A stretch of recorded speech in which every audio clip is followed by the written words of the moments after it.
રાજ્યમાં આગામી 72 કલાકમાં ભારેથી અતિ ભારે વરસાદની આગાહી છે। એ સંદર્ભે આજે રાજ્ય કક્ષાએથી માનનીય મુખ્યમંત્રીશ્રી અને વરિષ્ઠ સચિવોની વિડીયો કોન્ફરન્સ અમારી સાથે થઈ છે। અમને સતર્ક રહેવા માટે વિસ્તૃત સૂચનાઓ આપવામાં આવેલી છે। આ વીસી પત્યા પછી તરત જ અમે લોકોએ જિલ્લાના તમામ અધિકારી, પ્રાંત ઓફિસરો, મામલતદાર, કાર્યપાલક ઇજનેર, ટીડીઓ અને ચીફ ઓફિસરોની સાથે હું ડીડીઓ સાહેબ અને રિજનલ કમિશનર ઓફ મ્યુનિસિપાલિટીઝ અમે લોકો એક વિડીયો કોન્ફરન્સ કરી અને એમની પૂર્વ તૈયારીની જાયજો લીધેલો છે। ક્યાંય પણ જગ્યાએ કોઝવે હોય અને એને કારણે જો પાણી ભરાવાની સંભાવના હોય તો કોઝવેમાં કોઈ માણસ પોતાના સાધન સાથે ન ઉતરે એના માટે રોકવા માટે સ્થાનિક તંત્ર, પોલીસ તંત્ર અને કાર્યપાલક ઇજનેરશ્રીનું તંત્ર બધા સંયુક્ત રીતે કાર્યરત થઈ અને કોઈપણ પ્રકારની આપણા જિલ્લાની અંદર જાનહાનિ ન થાય એની ખાતરી કરીશું। ગઈકાલે મોડી રાત્રે આપણને એનડીઆરએફની ટીમ મળી ગયેલી છે, જે હાલ ભાવનગર ખાતે મુકામમાં છે।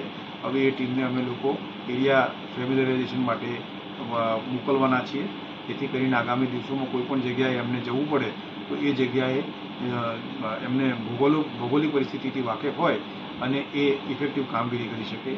આ ઉપરાંત જિલ્લાની અંદર જુદા જુદા ગામોમાં જેમની ડિલિવરીની તારીખો નજીક છે એવા બહેનોની યાદી અલગથી તારવવામાં આવી છે। અમે અત્યારે અમારા સ્થાનિક તંત્રોને આપેલી છે, જેથી કરીને જો આવા બહેનોને પ્રસૂતિ માટે તાત્કાલિક ખસેડવાના આવે તો એડવાન્સમાં અમે લોકો જો એ લોઅર લાઇંગ એરિયામાં હોય તો એમને અમે એવી જગ્યાએ લઈ જઈ શકીએ કે જેથી કરીને અમે એમને શિફ્ટ કરીને હોસ્પિટલમાં એમને ઇન્સ્ટિટ્યુશનલ ડિલિવરી કરાવી શકાય।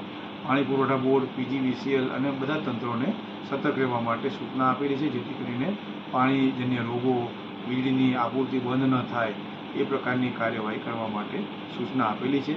અમારા ફિલ્ડ ઓફિસરોને લો લાઇંગ એરિયાની સ્થળ મુલાકાત લેવા માટેની સૂચના આપી છે અને આજે અમારી ટીમો ફિલ્ડમાં મુલાકાત લેવા માટે રવાના થનાર છે।